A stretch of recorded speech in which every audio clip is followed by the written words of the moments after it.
घरे कहीं नहांती मुझे सोई पड़े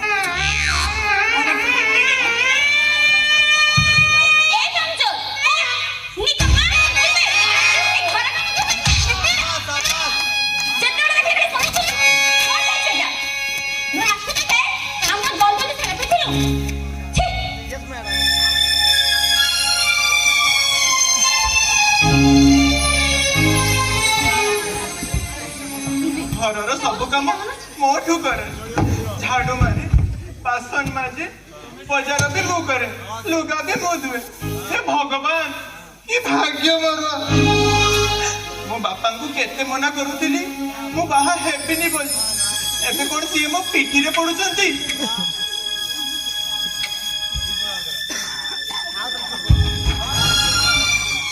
लागुची ए डहाणी पडे पळेला मु जाए ठीक है टीवी देखे देखिबा आज न्यूज रे कोन दउची सावधान शांति रे सोईबार अछि तो चे थांतु काहे कि ना काली राती रे रास्ता रे चली जाउथबा पुअर होईछि चीर हरण कोन ए देशर पुरुष सुरक्षित बंची परिबे होई जातु सावधान मीडिया वाला भी टीवी रे किसी भी देखौ जन मु सोनी रे सोले देखे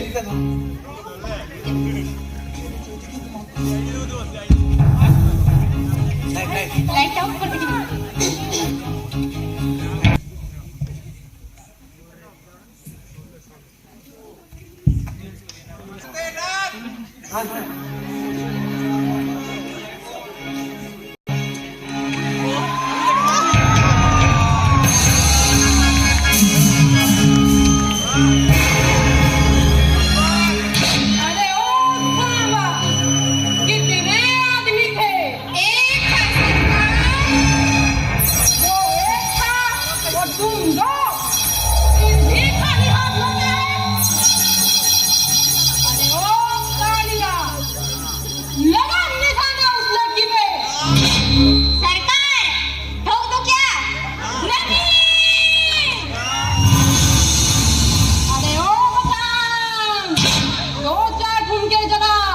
हमें भी दिखा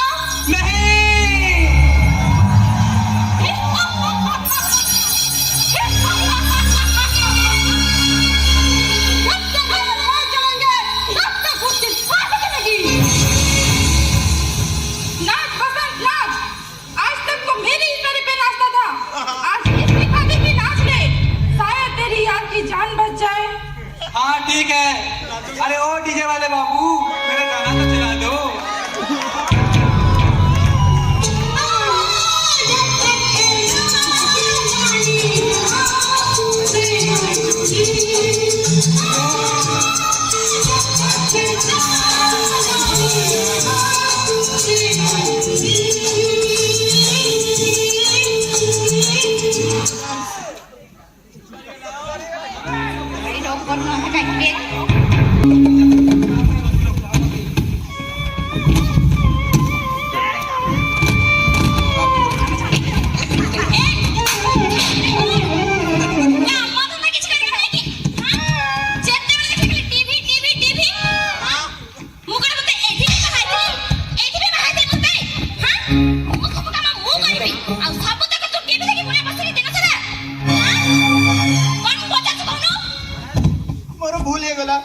सब काम कर दउची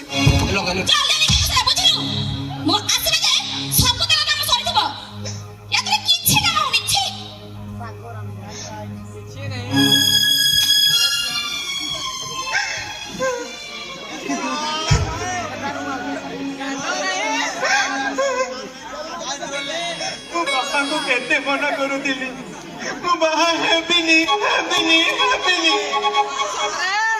किंतु बापा कहले तो माँ कहूची बाहा हे जा ନା ମୁଁ ଆଉ ଏ ଘରେ ମିନିଟେ ବି ରହିପାରିବିନି। ମୋ ବାପାଙ୍କୁ କହିବି ସିଏ ମତେ ଆସି ଏଠୁ ନେଇଯିବେ। 4 ଚକିଆ ଗାଡିରେ ନହେଲେ ବି 2 ଚକିଆ ଠେଲା ଗାଡିରେ ହେଲେ ଆସି ମତେ ନେଇଯିବେ। ବାପା ଜଲ୍ଦି ଆସ।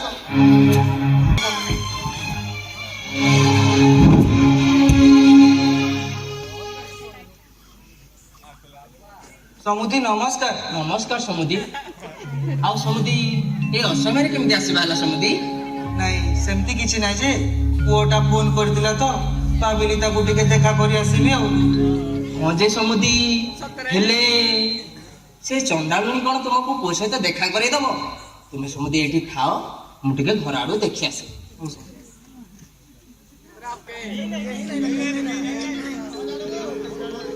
ପ୍ରିୟେ ପ୍ରିୟେ ଲାଗୁଛି ସେ ଚଣ୍ଡାଳୁଣୀ ଘରେ ନାହିଁ। ସମୁଦି ଲାଗୁଛି ସେ ଚଣ୍ଡାଳୁଣୀ ଘରେ ନାହିଁ। ଆସ ଘର ଭିତରକୁ ଆସ।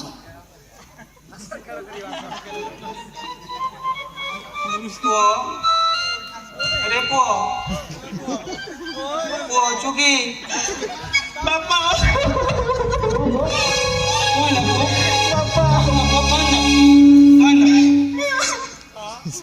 ସମୁଦି ଇଏ କଣ? ମୋ ପୁଅର କି ଅବସ୍ଥା? ଆପଣ ମୋ ପୁଅଠୁ କେତେ କାମ କରାଉଛନ୍ତି ଯେ ପିଲାଟା କାମ କରି କରି କଳା କାଠ ପଡିଗଲାଣି। ତା ଚେହେରାକୁ ଆଉ ଚାହିଁ ହଉନାହିଁ।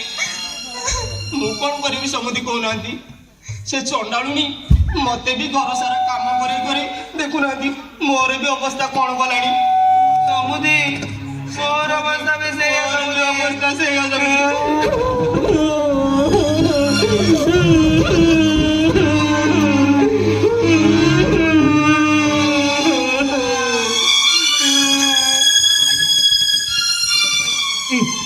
ଇଏ କଣ? ଇଏ ବି ଗୋଟେ ବଞ୍ଚିବା? ଏମିତି ଡରି ଡରି ବଞ୍ଚିବା ଅପେକ୍ଷା ତ ମରିଯିବା ଭଲ। ମରିଯିବା ଭଲ।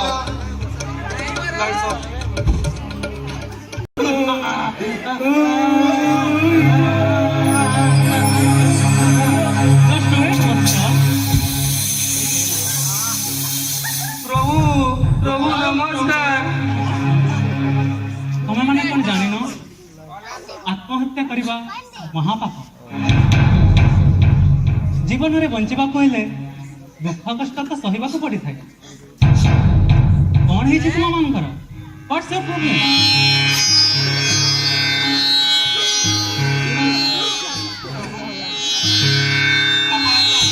ପ୍ରଭୁ ଆପଣ କଣ ଆମ ଦୁଃଖ କଷ୍ଟ ଜାଣିନାହାନ୍ତି? ପ୍ରଭୁ ଆମକୁ ଏ କଷ୍ଟରୁ ଉଦ୍ଧାର କରନ୍ତୁ ପ୍ରଭୁ।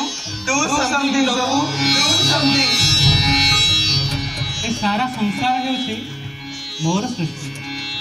ଉଭୟ ନାରୀ ଓ ପୁରୁଷ ମୋର ଅଂଶ ବିଶେଷ। ତେଣୁ 2 ଜଣ ଯାକ ସମାନ। ଉଭୟ ପରସ୍ପରକୁ ପୂର୍ଣ୍ଣ କରନ୍ତି। ନାରୀମାନେ କେତେ କଷ୍ଟ ସହିଷ୍ଣୁ ଏବେ ବୁଝିପାରିଲ ତ? ତମମାନଙ୍କ ସହ ଯାହା ସବୁ ଘଟିଗଲା ସେ ସବୁ ଥିଲା ମୋ ଚକ୍ରର ଖେଳ। ଚକ୍ରର ସାମାନ୍ୟ ଓଲଟ ପଲଟ ଯୋଗୁଁ ତୁମମାନଙ୍କୁ ଏତେ କଷ୍ଟ ସହିବାକୁ ପଡ଼ିଲା। ନାରୀ ମାନଙ୍କର କଷ୍ଟ ଅଙ୍ଗେ ନିଭେଇଥିବାରୁ ଆମେ ତାଙ୍କର ମହତ୍ଵ ବୁଝିପାରିଛୁ ପ୍ରଭୁ। ଆମର ଭୁଲ ହେଇଗଲା ପ୍ରଭୁ, ଆମର ଭୁଲ ହେଇଗଲା। ତାହେଲେ ଶପଥ କର ସେ ନାରୀମାନଙ୍କୁ ନିର୍ଯାତନା ଦେବ ନାହିଁ। ସବୁବେଳେ ସମ୍ମାନ ଦୃଷ୍ଟିରେ ଦେଖିବ। ତାହେଲେ ସବୁ କିଛି ଠିକ୍ ହେଇଯିବ। ଆମେ ଶପଥ କରୁଛୁ ପ୍ରଭୁ, ନାରୀମାନଙ୍କୁ ସର୍ବଦା ସମ୍ମାନ ପ୍ରଦର୍ଶନ କରିବୁ।